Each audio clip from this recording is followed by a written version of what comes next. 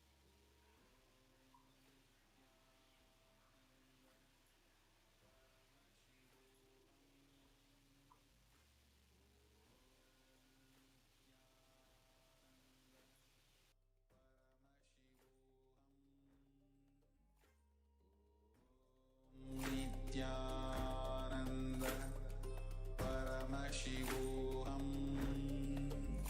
Om Nithyananda Paramashivoham. Om Nithyananda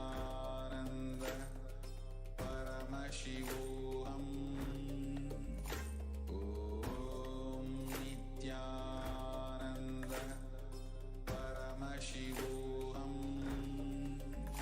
Om Nithyananda Paramashivoham. Om Nithyananda Paramashivoham. Om Nithyananda Paramashivoham. Om Nithyananda.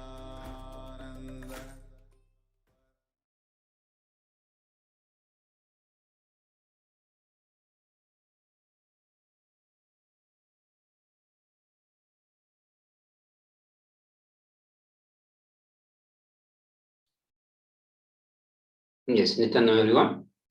So now let us enter into the next round of power manifestation. We are going to be doing the same power, the power of Mahima. So please get ready with the timestamp camera. Ensure that the time is shown on your screen and the camera is facing you. So in this round, pick up any object that you can manifest the power by increasing its height. Measure the object. You can use a measuring tool or pick a paper and mark its height by placing the object on the paper and measure it on the paper with a pen. So either you can use a measuring tool or you can directly draw its height on the paper. That will also serve as the measurement for the object's height. Then take a picture of the current height. Once you are done with that, then you connect to Paramashivoham, Swamiji, through your third eye and declare the height of your object to increase from the space of oneness with the Paramashivoham. Make the Satya Sankalpa, make the declaration to increase the height of your object from the space of oneness. Declare I am Paramashiva and Paramashiva is manifesting through Swamiji. With that declaration, increase the height of your object. Please start chanting the Mahavakya intensely and loudly and start manifesting. Paramashivoham. Om Nithyananda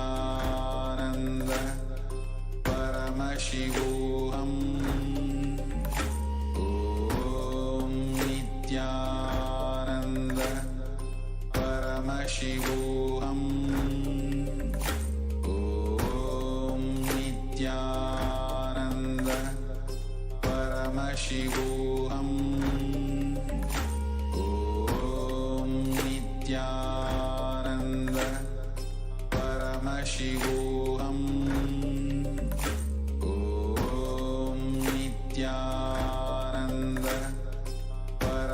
Paramashivoham. Om Nithyananda Paramashivoham. Om Nithyananda Paramashivoham. Om Nithyananda Paramashivoham. Om Nithyananda Paramashivoham. Om Nithyananda Paramashivoham. Om Nithyananda Paramashivoham. Om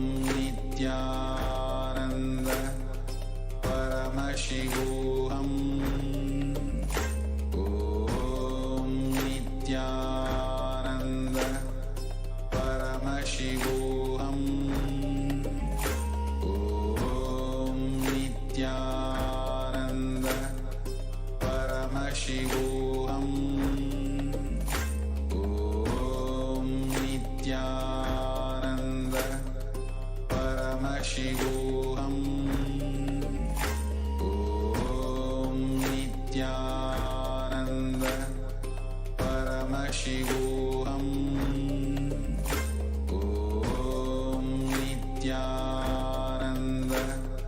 Paramashivoham. Om Nithyananda Paramashivoham. Om Nithyananda Paramashivoham. Om Nithyananda Paramashivoham. Om Nithyananda Paramashivoham. Om Nithyananda Paramashivoham. Om Nithyananda Paramashivoham.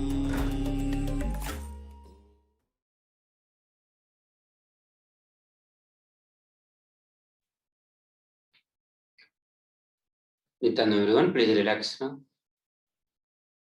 Now let us verify. Please remeasure the height of the object and click the picture of the object after manifestation of Mahima.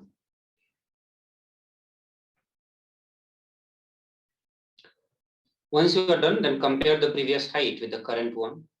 Any change in this indicates your successful power manifestation. Please take few moments to do this work.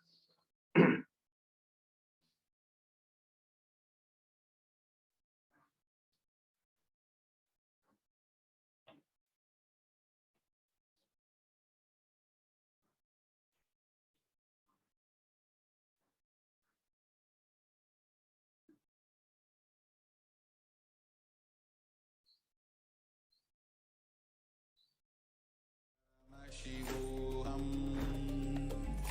Om Nithyananda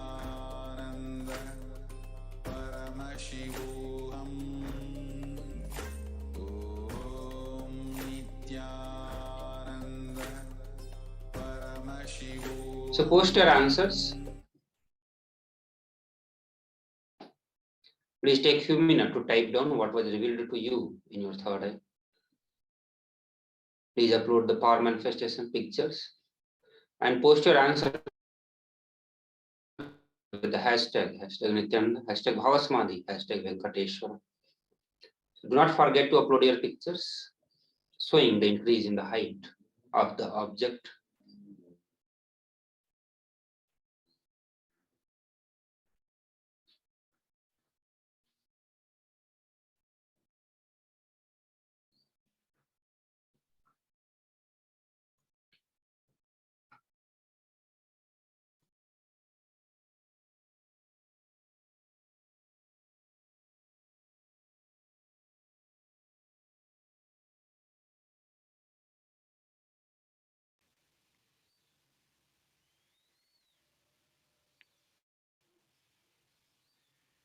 Yes, now let's get into the third round of Power of Mahima.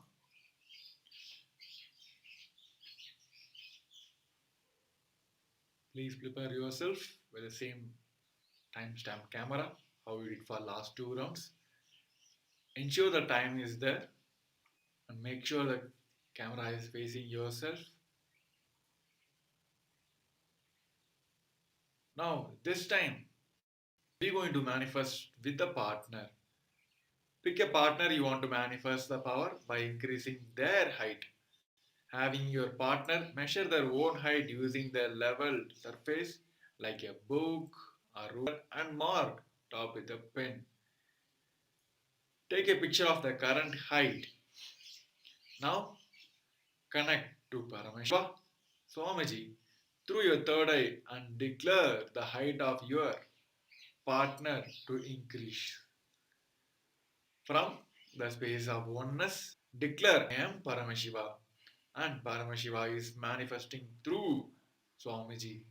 With the declaration, increase the height of your partner. With this space, let's chant the Mahavagya and manifest the power of Mahima.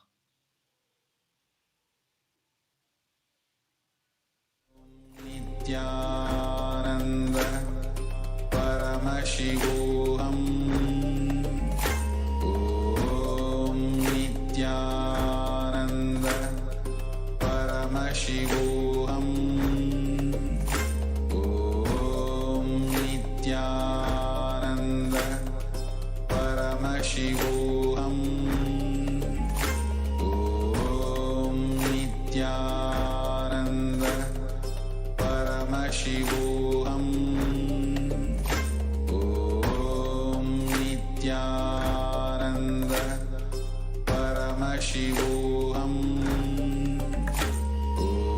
Om Nithyananda Paramashivoham. Om Nithyananda Paramashivoham. Om Nithyananda Paramashivoham. Om Nithyananda Paramashivoham. Om Nithyananda Paramashivoham. Om Nithyananda Paramashivoham. Om Nithyananda Paramashivoham. Om Nithyananda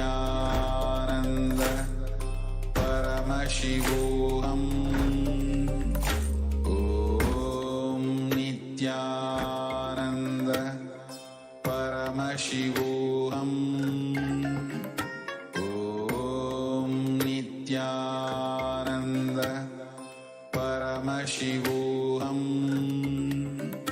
Om Nithyananda Paramashivoham. Om Nithyananda Paramashivoham. Om Nithyananda Paramashivoham. Om Nithyananda Paramashivoham. Om Nithyananda Paramashivoham.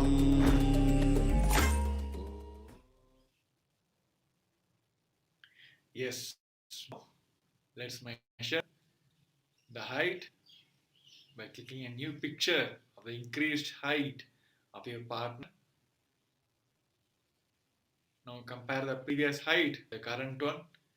Any changes in the height indicates your successful manifestation.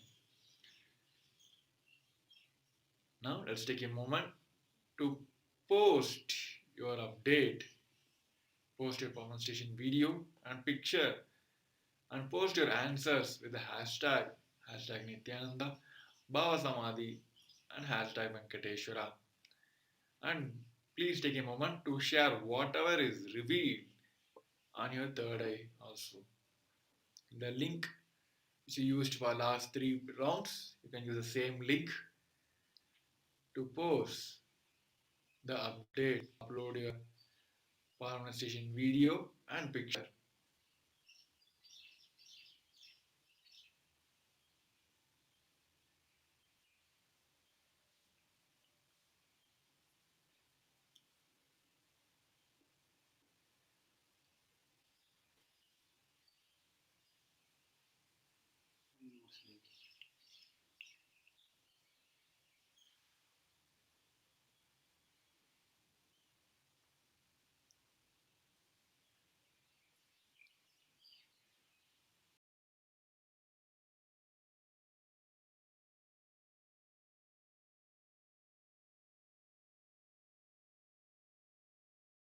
ॐ नित्यानन्द परमशिवोऽहम् ॐ नित्यानन्द परमशिवोऽहम्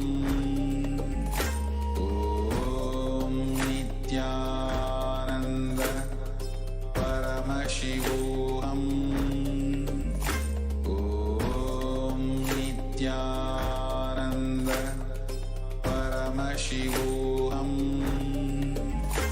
ॐ नित्यानन्द परमशिवोऽहम् With this, we come to the end Nityanand of the Venkateshwara Bhava Darshan. परमशिवोऽहम् After the wonderful Bhava Darshan, Om many of us has manifested Nityanand the power of third eye reading and the power of परमशिवोऽहम्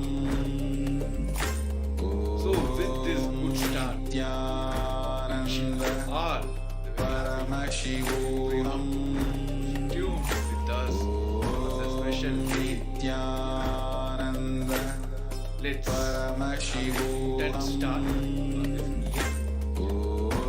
With this we come to the end of the segment.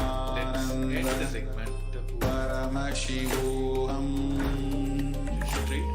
Head next back straight. Nityanand Relax so much in your third eye. परमशिवोऽहम् Purnamada Purnamidam Nityanand Purnasya परमशिवोऽहम् Vashishtade Nityanand परमशिवोऽहम् ॐ नित्यानन्द परमशिवोऽहम् Nityanand multiple social media परमशिवोऽहम् ॐ Nityanand Paramshiva What I mean by the word Kailasa, listen intensely. Enlightenment ecosystem, literally enlightenment itself, in your own home, wherever you are. If you cannot come to Kailasa, it's okay. Kailasa can come to you. Kailasa coming to you is Kailasa.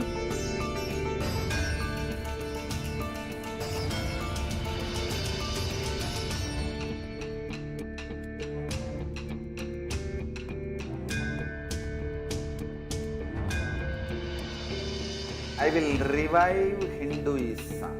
I am a Hindu revivalist, not by any revolution, but by evolution.